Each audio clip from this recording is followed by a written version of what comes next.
Now, the Abraham Lincoln assassination is considered one of the most famous of the four major assassinations that occurred in American history, occurring, of course, in Washington, D.C.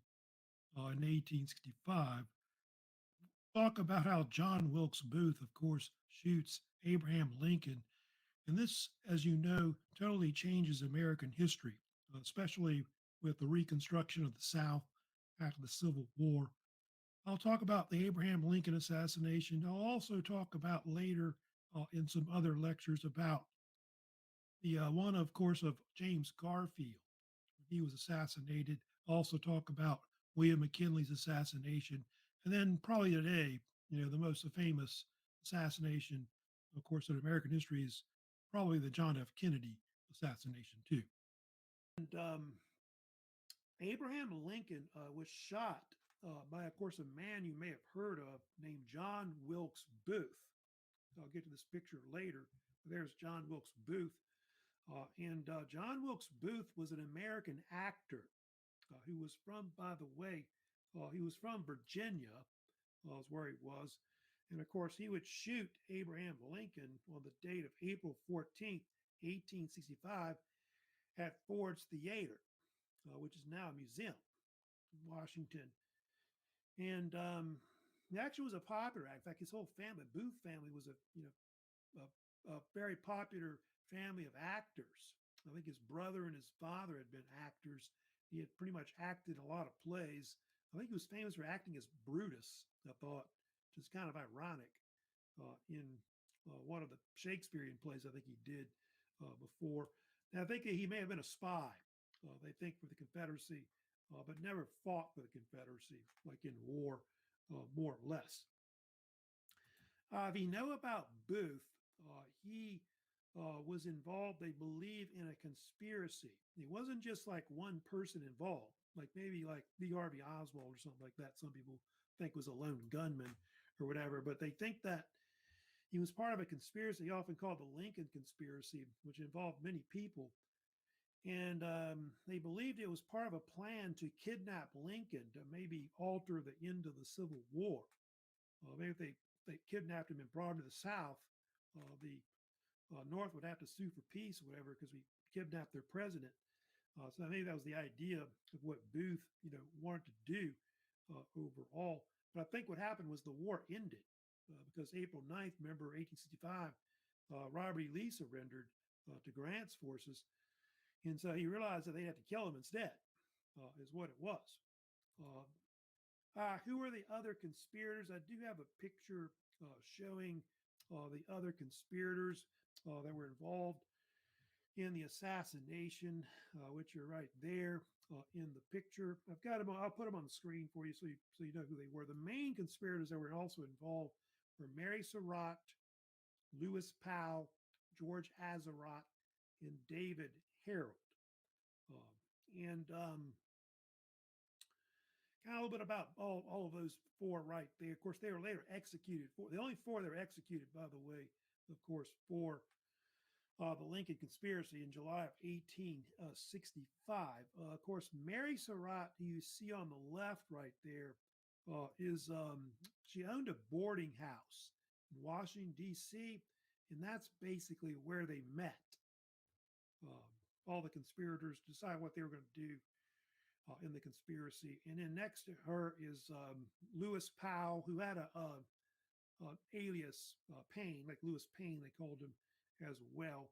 And Lewis Powell, or Payne, as we know about it, he was slated as an assassin that was supposed to go and kill William Seward. He was the Secretary of State. They were trying to kill like the top people in the government. The guy on the right here is David Harold. Harold was he aided Lewis Powell in finding William Seward's house, basically. And anyway, when Powell went there, I think he had two pistols, maybe a dagger or something like that. And the pistols misfired. I think he only wounded William Seward and didn't kill him.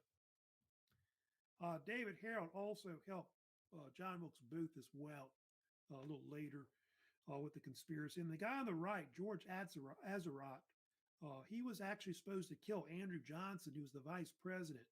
And I don't know if you know it, back in those days, they didn't have a like a vice presidential White House.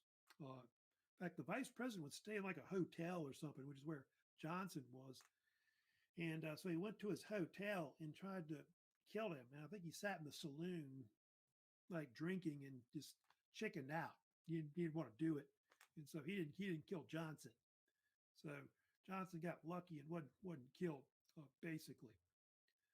But of course, as you know, John Wilkes Booth, of course, was more successful, and of course would end up, of course, killing Lincoln in the assassination. Now, Lincoln was shot, by the way, from his balcony. He had a presidential balcony, by the way, where he sat there that night.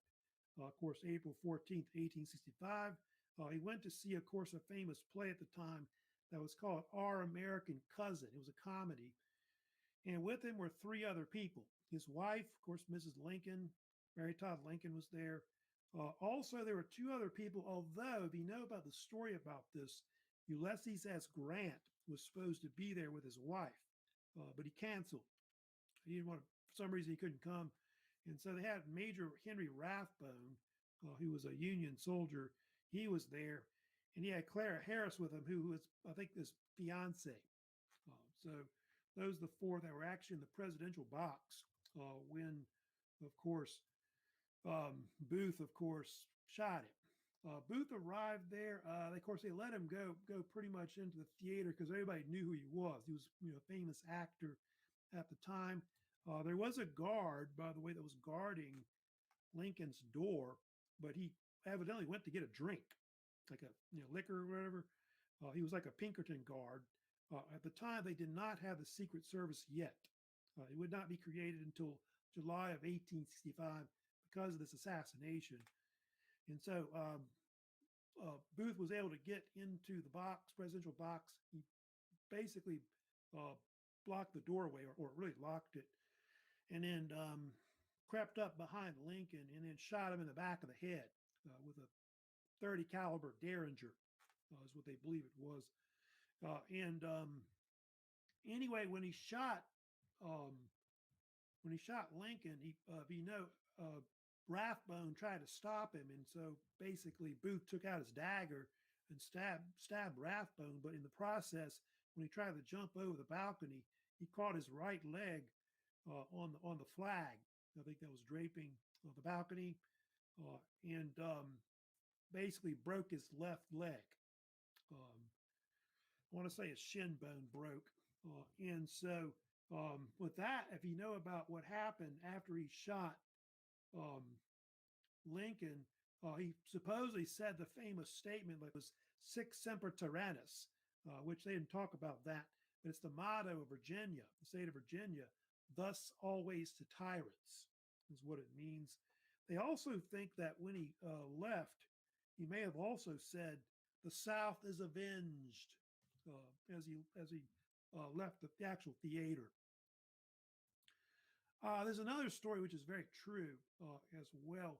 There was a man named Edmund Spangler who was a stagehand and carpenter at the theater. He actually held Booth's horse, like tending it, and held it for him as he was outside with his horse, I guess. And so they think he may have been somehow a conspirator involved in it. He's like the getaway guy, kind of like that. And so he got in trouble for it in prison, basically for maybe possibly being in the conspiracy, but he was later pardoned. They're not sure if he really knew what Booth was going to do when he went into the actual theater. So they're not sure about that. What we do know is that Lincoln was brought across the street after he was shot, and he died the next day. Like his actual assassination date is April 15th, 1865. They think dying about maybe 7:22 a.m. Pretty much went in and out of consciousness the whole time. And so because he died, his vice president, Andrew Johnson, became the 17th president of the United States, who was a Democrat, by the way, which is interesting about that later. And John Wilkes Booth then was able to escape into Virginia. He got help from David Harold, who I told you about. They both escaped on horseback. And he was eventually brought to this man named Dr. Samuel Mudd, who I'll mention about as well, who has also been implicated in the conspiracy as well. He was a doctor in Virginia.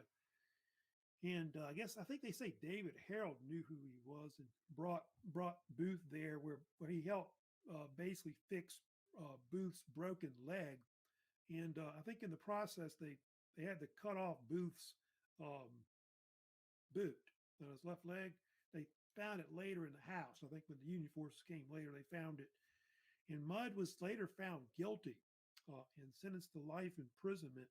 But a lot of people think that Mudd didn't really know what happened. I think he kind of knew about the assassination at that point, had heard about it, but he didn't really. I don't think that he knew actual Booth.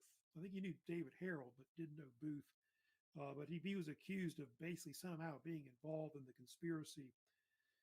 And later he went to prison, I think in Florida somewhere, but because he was a doctor and he helped out people with, like, say, malaria at the time, which was real bad, malaria or yellow fever, he was given later a presidential pardon in 1869 by Andrew Johnson.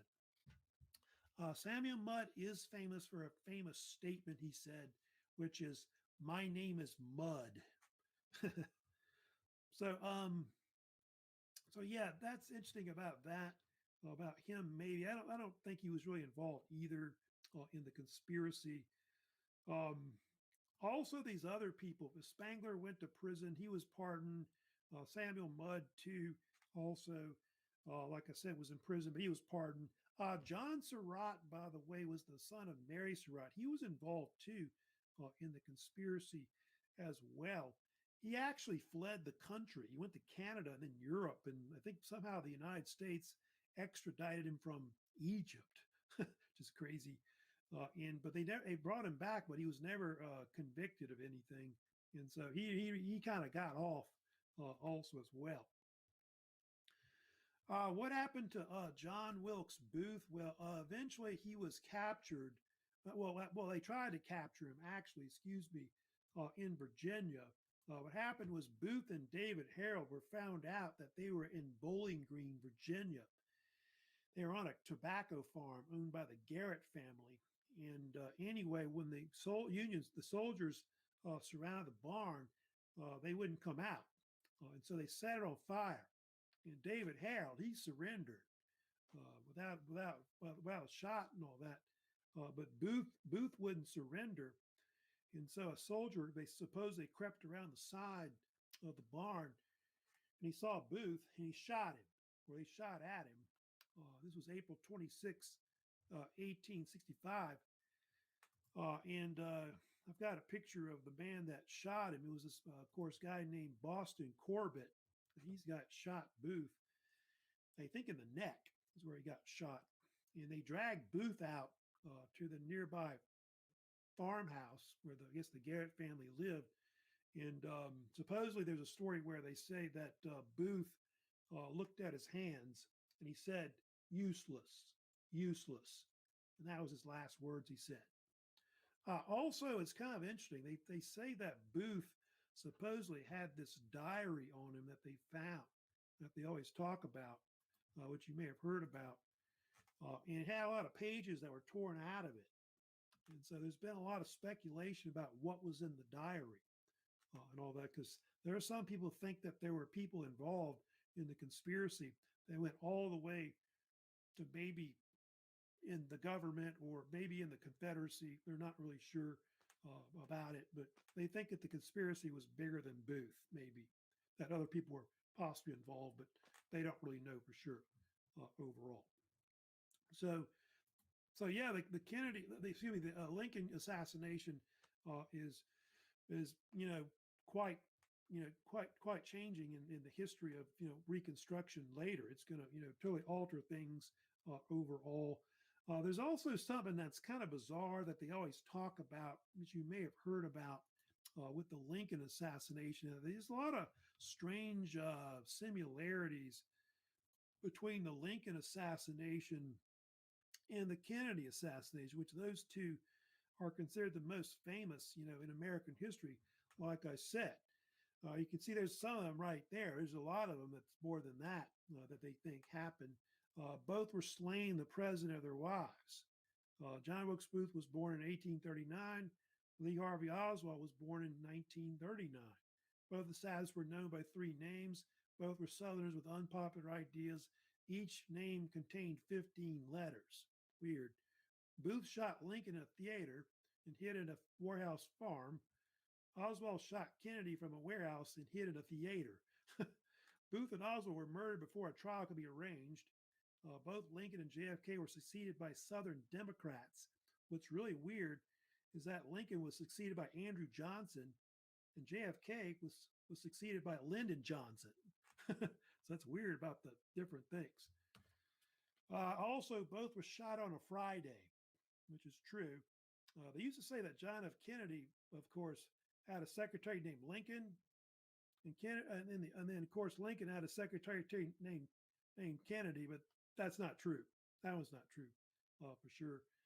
There is one they always talk about though, which is famous. I joke about, which is Lincoln was killed in Ford's Theater, and then Kennedy was killed in a Lincoln Continental.